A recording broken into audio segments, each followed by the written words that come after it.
Nananatili pa rin lubog sa baha ang bayan ng Kalumpit na isa sa mga naging sentro noon ng investigasyon ng flood control. Live mula sa Kalumpit, Bulacan, nasa frontline ng balitang yan si News 5 Vigilante Mac Ortiz. Mac, gaano ba kalala ang baha dyan? Julius, sa ngayon, andito tayo ngayon sa Barangay Katbuka sa bayan ng Kalumpit, Bulacan at kung saan medyo bumaba na yung level ng tubig kumpara kanina.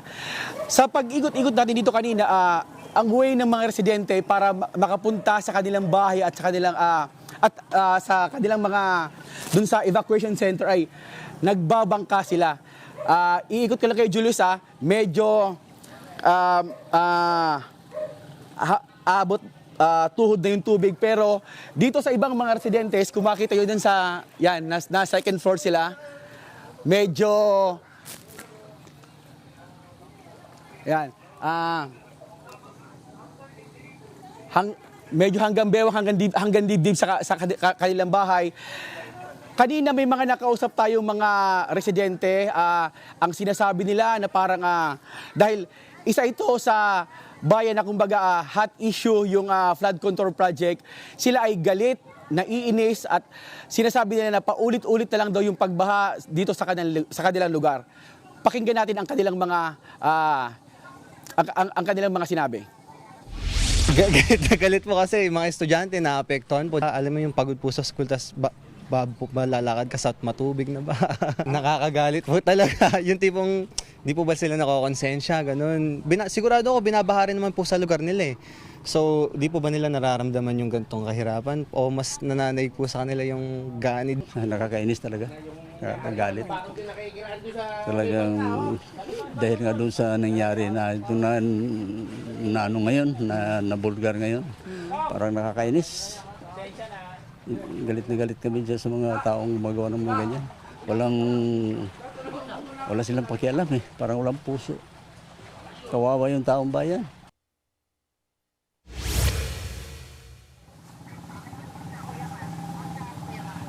Julius, sa ngayon, try natin pasukin ng isang bahay kung saan lubog ito, ang bahay ni Kuya Ray Estrella.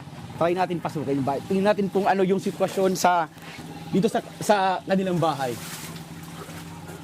Yan. Yan. Ito yung kanilang sala.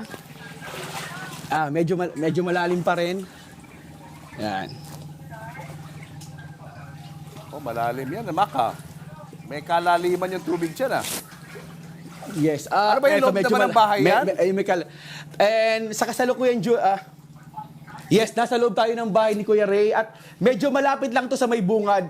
Kanina ay, sabi ni Kuya Ray, yung tubig daw dito kanina, iabot daw dito yung tubig.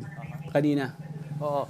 Paano yung mga, Mac? Paano yung mga kasangkapan Julius, nila? sa kasalukuyan, Yung mga kasangkapan nila, yung kanilang mga telebisyon, mga medyo inangat nila. Medyo inangat. Kung makita mo dito, Julius, yung ref nila ay inangat nila. Pinatungan nila ng yung case ng beer para maingat yung refrigerator nila. Sa kasalukuyan, Julius, dito sa bayan ng Kalumpit, may 20 na barangay ang apektado sa pagbaha na may kabuuang 152,745 individual ang apektado. Samantala, merong 13 evacuation centers na kasalukuyang ginagamit kung saan may pamilya na umaabot sa 596 na pansamantalang lumikas para sila ay maging ligtas sa ngayon. Julius. Mac, wala ba dyan yung residente? Hindi natin pwede makausap?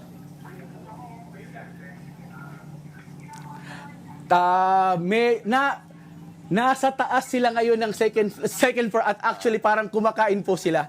Ayoko naman disturbin yung pagkain po nila. Pero parang na Julius. to, parang drill na to, no? Yan Alam muna na latest nila, po dito sa Kalumpit, Julius. tuwing magkakaroon ng mga pag-ulan, alam na nila kung anong gagawin, iaakit na nila yung mga gamit nila para hindi abutin ng baha. Yes, actually, factor din kaya malalim dito yung tubig kasi yung sa tabi nasa right side ko, andito yung ilog. Then, pag high tide, tapos medyo malakas ang ulan, alam naman natin na yung Kalumpit ay catch basin.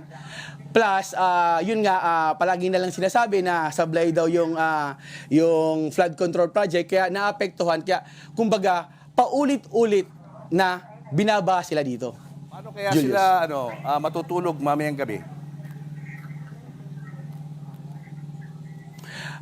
Yan ang aalamin ko mamaya after ng live report ko ngayon. Usually ba sa pakikipagkwentuhan mo sa kanila, kung sakaling gumanda ang panahon bukas, mga ilang araw bago humupa yung tubig na yan?